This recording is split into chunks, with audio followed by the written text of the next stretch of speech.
How's it going, everyone? Welcome back to the channel. In today's video, we'll be diving into some live Legend League attacks using Fireball into Rocket Balloons. And as you can see, I made it to #1 global the other day. Now there is a +7 beside my name, which basically means I was resetting at top 8 in the world.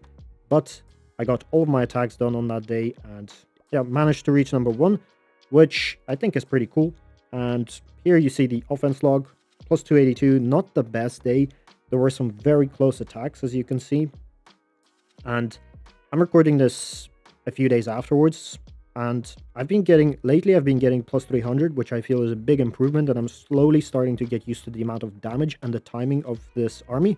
So yeah, in today's video, we'll be diving in. I'll be doing a bit of voiceover commentary, as you guys suggested in my previous video. So without any further ado, let's dive into the first attack. So first up, a double rage hook base. For this style of base, if you cannot fireball the hook tower, which is indeed the case, you want to get your king hooked in. That's the whole idea. You want to fireball anywhere in the base, which gets really good value. So either rage spell compartment, obviously you will get really solid fireball value. You have that. Then what you want to do, you want to join the king and the queen and the warden all at once. So you'll have like a big hero dive into the base. Now you'll see things do not go to plan in this attack, and I had to recover this. Yeah, I had to recover this attack, and you'll see what happens.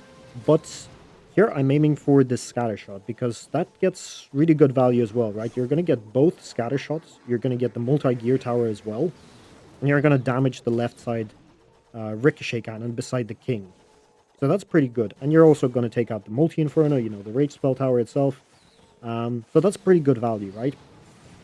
I do lure out the CC in the process, which, I mean, kind of defeats the purpose of fireballing the CC, but it's still, as I said, still good value.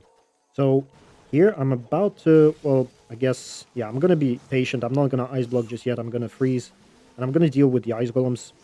I like having a baby dragon for the ice golems because, yeah, you're going to use a poison on the furnace. So baby dragon speeds things up a little bit.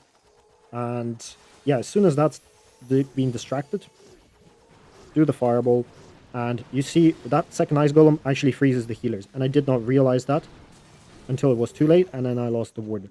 So the plan was to have the warden potentially join to the right side, right into that right rage spell tower, but since he died, I had to flip the script a little bit, and I had to drag the healers over to the queen, and yeah, well, hopefully push the king again into the hook. That's the whole idea, right? You want to get the king hooked in, and then you might have a chance to triple. I mean, in this mode, it's very difficult to recover, but we're going to give this a go. Really hoping the king gets hooked in. Now I see that he's locked on, or the hook tower is locked on, so that's really good. Up his ability, open up the entire compartment, and yeah, now we're just going to stay patient, because the RC can wait a little bit. Like, you can wait until 45 seconds or even 30 seconds to deploy her. I deploy her at this point, 50 seconds left. Try to distract with a couple of Rocketloons and the Headhunter for the Queen. That was very important to try to keep my RC alive. And at the same time, multitasking. Here, Ice Block on the Giant is really good, and I should do it. Maybe I'm staying patient with it, but looks pretty good, though. Like, I still have super minions. And as long as we have enough time, and we do, spoiler alert, we do have enough time, we do manage to recover. So yeah, pretty good recovery. This approach would also work, obviously, if you drag the warden to the left. So next time I see this base, I'm not going to push my heroes through the right rage spell tower. I'm going to push them through the left, because it actually worked very well.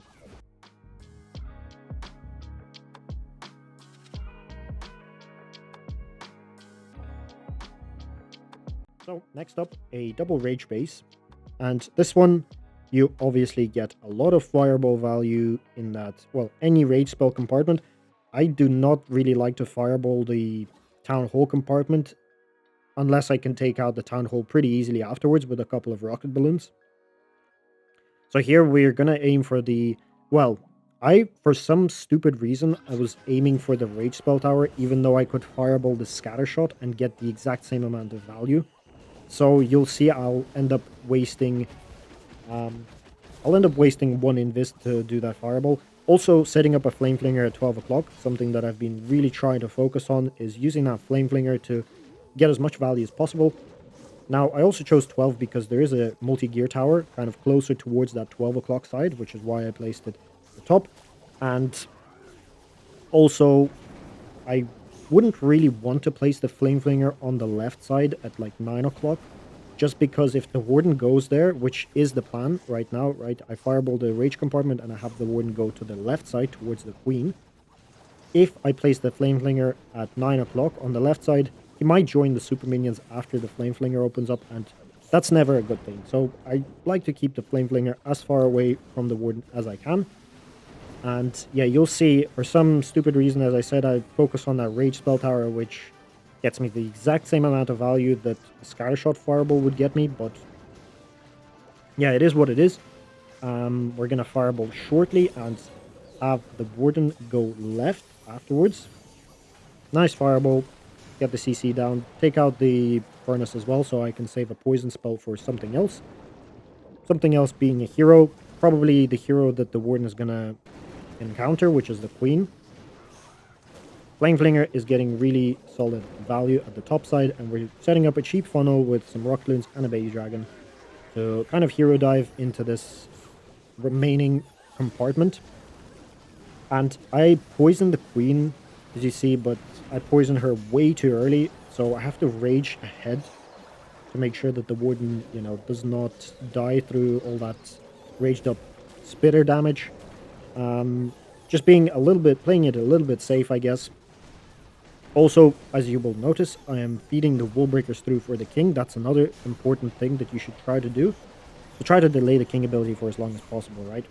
So it does make a big difference. And here, at this point, I knew that I was going to triple, and I really want to swag the Royal Champ in Legends. I've done it a few times in friendly challenges, but I haven't yet been able to do it in Legends, and I'm trying my absolute hardest here to not use the RC, but I see 30 seconds, and I just start kind of panicking a little bit. The Queen gets low HP, so I send the RC, but I think I could have maybe swagged the Royal Champ here, but yeah, it is what it is. We'll leave it for next time.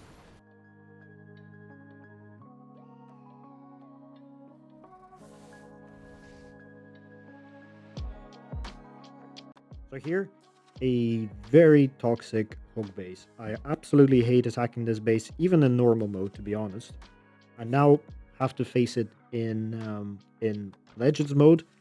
I decided to go for a relatively decent value fireball on that scatter shot.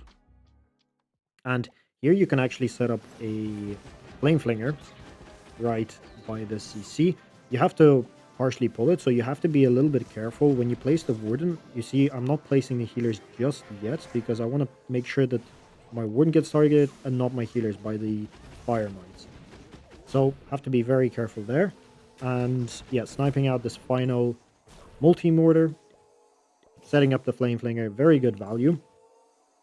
I mean, 2 buildings plus, or 3 buildings, I guess, plus setting up a funnel for my future hero dive, which I will send into this fire spitter as soon as I fireball the scatter shot. Now, also, I've tested this in a friendly challenge, and I would recommend probably fireballing the town hall to get the CC and the hook tower. That actually works out pretty okay as well. It's still very tricky in Legends mode, but I think that approach might work a little bit better. But here, we're going to try it with this approach. Have to be very careful. Have to freeze over the ricochet cannon and also the queen. And as soon as that's down, I think we're set to fireball. Also, yeah, note this flame flinger, it's doing its thing.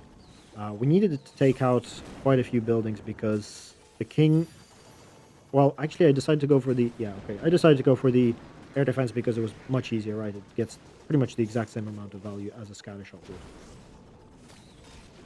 But yeah, I need this flame flinger to take out that multi-mortar or multi-gear tower, just so that my king doesn't walk around, because he absolutely loves to walk around with this compartment. And as soon as we get that done, we get the king hooked in. Very nice spiky ball ability. And, well, now the only issue here is time. I mean, you have to kind of rush at that point. You have 1 minute left, so you have to kind of decide, where do you want to send the RC? Since there's quite a large chunk of the base still left, I have to send her quite early. And here you see I was just fraction of a second late with the Rocketloons, and she took a lot of damage from that monolith, unfortunately. And you'll see that's gonna cost me just a little bit here. Invising the queens, I've been since I dropped the druids, I've been kind of in the habit of, if I have a bunch of invisibilities left, I'm gonna use them on the queens because it's always very good value, and the queen clones, that way they're gonna survive for a little bit longer. That's basically the point of the druids, to keep the queen clones alive and get the value. So basically subbing out the druids for the invisibilities if there's an opportunity, right? But here, time is, as I said, an issue. Well, I mean, we might not have gotten. Actually, the Sneezy would have gotten it, but yeah, time failed. That's very unfortunate. But we'll move on to the next one.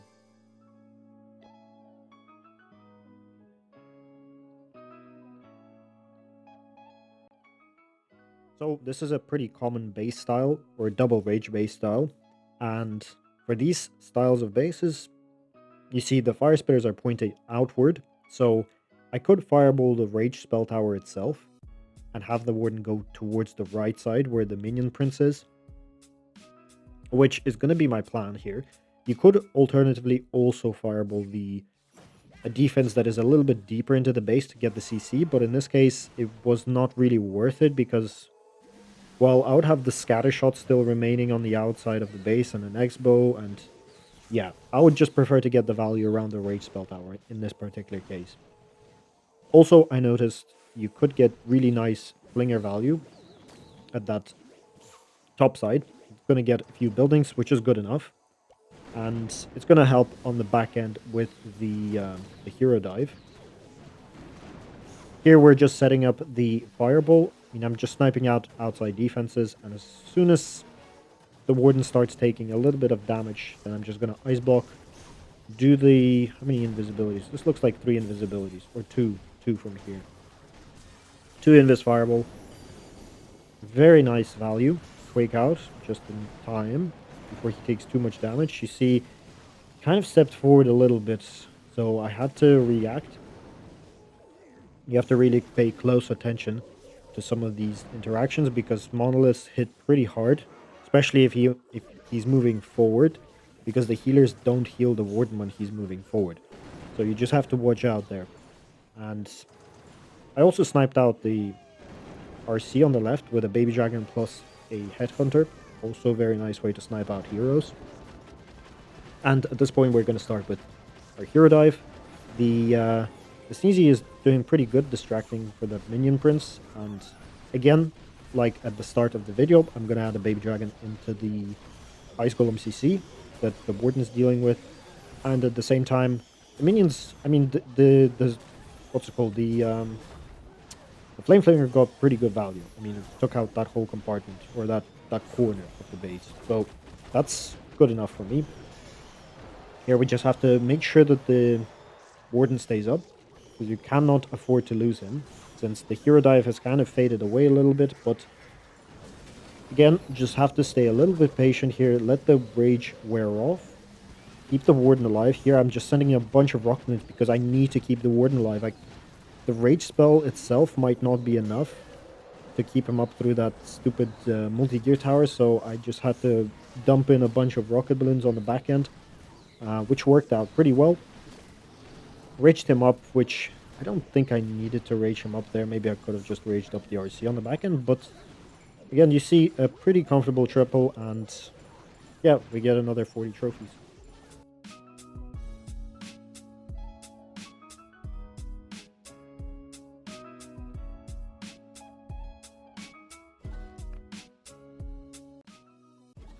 So here we go. We found stars. He's running this base, which, to be honest, I feel like he's been running this base for months. I remember the last time I attacked him, and I think I have it in a thumbnail in like 3 months ago, and I think it's pretty much the exact same base, if not the exact same base. I'd have to look back at that. But here, Fireball, obviously that Rage spell tower, Fireball in the core looks amazing because you're going to get the CC as well, since it's 4 tiles away from the Rage spell tower. And yet again, setting up the Flame Flinger, it's going to get just a couple of buildings, which, I mean, actually, if I angle it correctly, it might get the multi-arch tower as well. So I'm not sure if that's angled well enough. It might get sniped off by the X-bow, but it's all good. It's good enough. I mean, it's going to get more value than a siege barracks would, to be honest. But we have to focus on the hero dive here. Raging up the warden, I did not want to be too greedy and try to freeze and then time a headhunter. So I just went with a rage and a headhunter.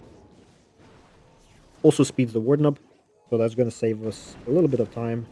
And at this point, looks ready to set up the fireball. 1, 2, 3. Yeah, 1, 2, 3. Very good fireball onto the core, into the core of the base. Takes everything out. Yeah, that flame flinger was not set up well. As you see, it got sniped off by that X-bow. If I placed it a little bit to the left, where the flame flinger would have popped to the left, with the multi-arch tower, it would have been better value. Also here, notice I send a bunch of rocket balloons towards that multi-arch tower to partially try to snipe it out, but also to trigger the rage spell compartment, because I redirected my warden towards the monolith, so my plan was to push the heroes into the town hall compartment. So it would be nice if I didn't have to deal with everything being raged up, so always try to note, if you can pre-trigger the rage spell tower, then do so with a bunch of rocket balloons. But yeah, nice, very nice wall breaks. We're gonna get the king to go right where we need him to. Gonna pop the spiky boots, spiky ball and earthquake boots. And yeah, at this point, I mean, the base is gone. Again, maybe I should have tried to swag the RC. I don't know why I didn't. I feel like I had way more than enough power to swag the RC. Also would have made for a nice thumbnail, right? Just swagging RC on stars in Legends mode, but yeah, good enough. Plus 40, and yeah, we'll move on to the next one.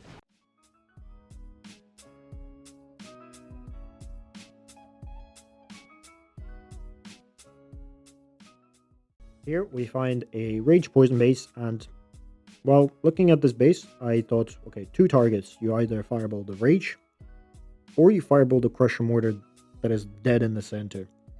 Now, I decided to go for the Crusher Mortar because if you fireball the Rage Spell Tower, I mean, it gets insane value, but you're going to have to face a Fire Spitter, most likely, and that Fire Spitter would not be very reachable by the Warden. So, yeah, I decided to go for the Crusher Mortar. That, in my opinion, gets way more than enough value. Now, one thing to mention is, if this was normal mode, I would for sure just go for the Inferno Tower. That's just going to get me enough value for me to comfortably triple the base, again, in normal mode. But in Legends mode, I try to go for a little bit more value if I can, considering that it's not too risky. So you kind of have to weigh out, whether it's risky enough or risky or not to go for a fireball that is a little bit deeper into the base. And also consider, how many more invisibilities would you have to invest for the amount of buildings you're going to get. Here, instead of 2 invisibilities, I would end up spending 3. And yeah, to get extra 2 buildings on the back end, like the Inferno and the Fire Spitter, that's 100% worth the investment, right? So here, waiting until this multi-arch tower goes down. Triple invis, as I said, right onto the Crusher Mortar. Perfect fireball. Now, one thing that I mentioned in the previous attack, 3 Rocketloons trigger the Gigabomb. And as you see, I send in 3 Rocketloons into the Gigabomb. I take out the air defense, which completes the funnel for the Warden to go to the left. And at the same time, I trigger the Gigabomb. So that's also a very good investment of the rocket balloons. And at this point, yeah, I mean, the Warden is going left. He's fairly safe. He can sustain the X-bow damage pretty well. So we can send out the Siege Barracks. I did not see any Flame Flinger value. And yeah, I just decided to go for a Siege Barracks. It's okay for this particular base. Also notice, I will send a bunch of Rocketloons at the top side to trigger the Rage Spell Tower. just so that, you know, once, yeah, right there, I triggered the Rage Spell Tower. So just once my heroes approach that compartment, they're not going to have to fight through raged up defenses. So that's also something you should try to watch out for. But yeah, at this point, I made a really big mistake. So notice on the left side, my warden is going to need some help because there is a queen, right? That's always, we always have to invest a spell into the queen, plus the ricochet cannon. And here I kind of lose it a little bit because I have 30 seconds left, so I think I panicked a little bit, and I just wasted all of my spells for the hero dive unnecessarily, and I just lost the warden. So yes, at this point, it's just a time struggle. It would have easily 3-starred if I just kept the warden alive, but because I lost him, we're gonna unfortunately end up time failing.